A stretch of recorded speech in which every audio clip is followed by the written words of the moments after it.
જય શ્રી કૃષ્ણ। આજે જે ઈલાજ બતાવું છું ને એ પહેલાં બતાવેલું છે પણ કોઈને સમજાયું નથી પૂરું, એટલે આજે પાછું ફરી બીજી વાર મેં બનાવ્યું છે। તો જુઓ, નાગરવેલના પાનની ખબર નથી લોકોને કે નાગરવેલના પાન ક્યાં હોય, કેવા હોય। તો આ પાનની દુકાને મળશે। આ નાગરવેલના પાન છે, જે આપણે પાન ખાઈએ છીએ ને, મસાલા પાન, બનારસી પાન, એ જ આ પાન છે, બરાબર। તો હવે આ શેના માટે ઉપયોગી છે? તો નાના બચ્ચાના, એકદમ નાનું છોકરું હોય 1 મહિનાથી લઈને 12 મહિના સુધીનું, એને કફ જમા થઈ જતું હોય છે। તો જ્યારે કફ જમા થઈ જાય છે ને, તો એને કાઢવા માટે આ બહુ અક્ષીર ઇલાજ છે। તો ધ્યાનથી જોજો કે નાગરવેલના પાનનું શેક તમે સાંભળ્યું તો હશે જ ઘણા આજુબાજુમાં વડીલો મોટાઓ લોકો પાસેથી, કે નાગરવેલનું શેક આપી દો છોકરાઓને, બરાબર। તો તમે શું કરશો, કેવી રીતે શેક દેવાનું એ તમે ધ્યાનથી જુઓ, બરાબર। એક તપેલું લ્યો અને એમાં એક દીવો તૈયાર કરો, ઘી તેલ કોઈ પણ દીવો, એક કાપૂસનો દીવો, એમાં ઘી આ તેલ કાંઈ પણ નાખી શકો। એને દીવાને પ્રગટાવો અને એના ઉપર એને આની તપેલાની અંદર રાખવાનું, બરાબર। અને પછી એના ઉપર ચાણી રાખી દેવાની અને એના ઉપર આ નાગરવેલના પાન આવી રીતે રાખવાના। હવે દીવો ચાલુ છે એટલે પાન ગરમ થશે।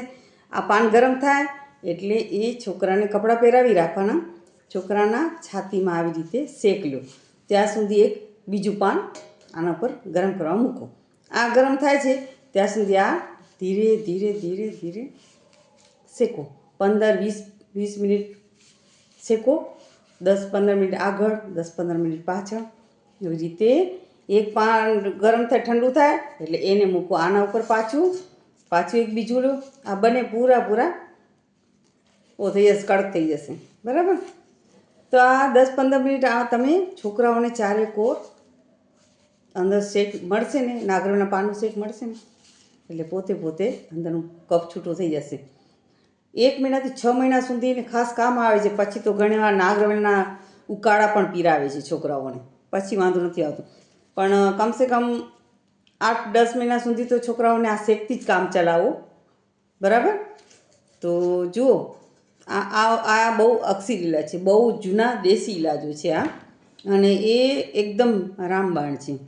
તો ડૉક્ટર પાસે જતાં પહેલાં તમે આટલું કરી જુઓ કે ડૉક્ટરોની દવા છે ને એ ખાવાથી ફાયદો તો થઈ જશે જલ્દી, પણ પછી પાછો ઉથલો મારશે, કેમ કે એ અંદર સુકાય, જે બી કફ ને જે હોય ને એને સુકાવવાની દવા હોય લોકોને, અને આ બધી વસ્તુ છે પૂરો જળ મૂળથી સાફ કરવાનું કામ કરે છે, પછી જલ્દી છોકરાઓને કફ નહીં થાય, એટલે લોંગ ટાઈમ સુધી એ સ્વસ્થ રહી શકે।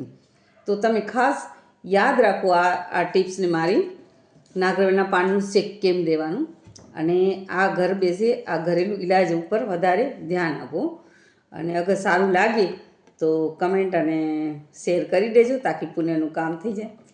રાધે રાધે।